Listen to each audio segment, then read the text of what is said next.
you've already got like high beauty standards, for men and women. Yeah. And now I have to compete with these guys being like, but you're less of a man. Yeah. Because you're not there yet. You don't cook, a salad on a barbecue, right? No. You cook slabs of meat. My dad refers to beans as dog food.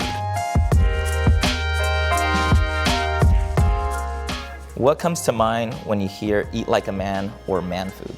I just feel like it's like the tip of the iceberg for so many other things that you're told to be as a man, a person who identifies as a man, because what you eat is so entrenched in like culture, as you were mentioning before, but also like your social status and the way that you interact with your friends. And men are conditioned to be very kind of tough and resilient and sort of like non-fearing of the world for some reason. And so like the conquering of an animal that you eat is like a big part of that. Like why we gotta like hunt and gather. So like when I think of man food, I think of barbecues. Like the barbecue is the domain of the man. Inside kitchen, woman cooking. Yeah. Outside, man cooking. Yeah. With this pitchfork. Yeah, you don't cook, a salad on a barbecue, right? No. You cook slabs of meat. Yeah. And that's very much, I think, whether it is in pop culture, like in sitcoms, whatever, that's usually a joke that happens where a man is cooking. Right. And, they made King of the Hill. His whole thing is about barbecuing, and that's what makes him a man. Do you have any like experience with your friends, like dude buddies, who have reactions to you being vegan? I get some like jerk comments about like they're eating a steak, which is like, that's the manly food, steak and potatoes, that's the thing. But most of it comes from asking if I'm eating enough protein. Because I would go out to the gym with my friends, and a couple of them are like, big beefy dudes, and I'd eat at lunchtime. We would eat like a whole chicken each to get the protein. Yeah. But there was sort of stuff like that, like, well, you're not gonna get enough, protein to do what you want to do, which is get stronger, build muscle, whatever. And that. Yeah, and that I think is a big part of the male complex around it, is that you need protein to be a big man. So if you don't eat protein, then somehow you are not as big and therefore less of a man. Yeah. Which is kind of a complicated roundabout way of uncovering so many other problems with trying to be a man. Like, why are we big? Why do we have to be big? Like, neither of us are big people, but like we're men, I guess, still, so why do you think that there are more plant-based women than men? This is a difficult question, actually. It is. Because it requires research that I haven't done. I haven't done any research myself. But what do you think? What's your theory? It's the idea that how can you be a man if you're not consuming an animal, because you need that protein to build a muscle that you're obviously gonna build at one point. One day. One day it'll happen.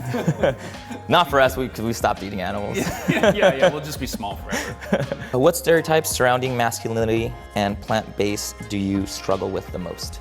I think that it's that decision that other people make that men who are insecure about being a man then comment on. So I'll be sitting there eating a meal that's like plant-based, and they'll go, "Oh yeah, I see you're eating your lettuce food again, eh? I'll just leave you out with the rabbits." And it's like, sure, if that's how you feel about it, because I'm confident in my choices.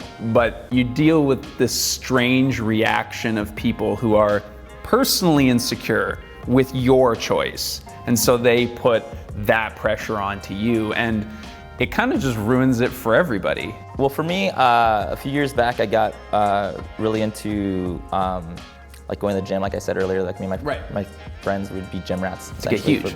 And that's the part that I didn't really consider too much in general until like oh, I'm a dude that goes to the gym. Sure. Right.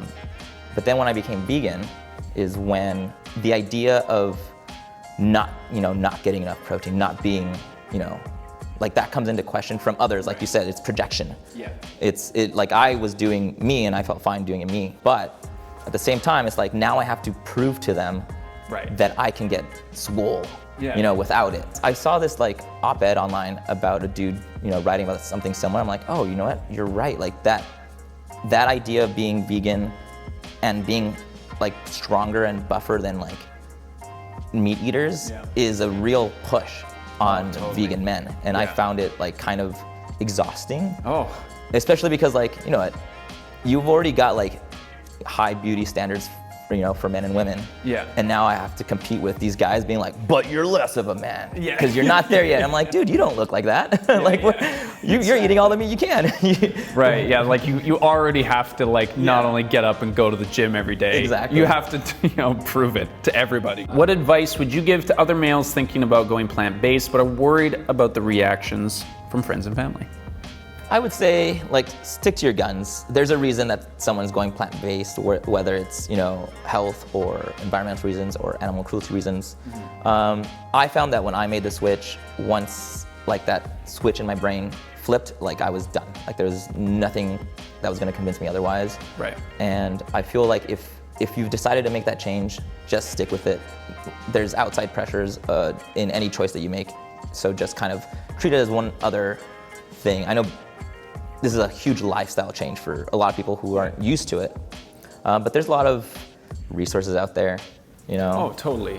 It's easy to find menus. Like that's one thing that like a lot of people worry about, like, but what am I gonna eat? Like, you can eat everything, pretty much. Yeah, there's a large list, and it's getting longer. And it'll open your eyes as to what's out there. It's very easy for men to be pushed to extreme decisions, and going plant-based can feel like, all right, all in, I'm gonna become buff.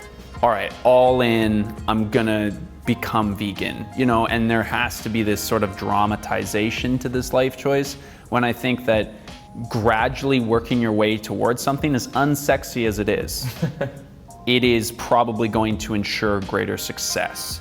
Because you're going to learn different things about your experience as you go along. You don't become a vegan evangelist overnight, and you don't have to ever, but those steps can be incremental, because everything is, but we're like, are you a vegan? Are you a vegan now? Are you vegan tomorrow? What about the day after that? It's like, well, maybe, but you have to get there, and you have to get there on your own terms, and that has nothing to do with what other people think. The gradual getting there is important. Some people, if they falter, they think like, oh, I failed, I can't do it anymore. And yeah, it's, you fall, you get back up, and try again. Yeah, and I think that associating that vegan lifestyle choice with masculinity, I think is problematic. Like I don't think you should think, okay, now I'm taking a risk here as a man to become a vegan or go plant-based, but understanding that that choice does influence your own comfortability with being a man.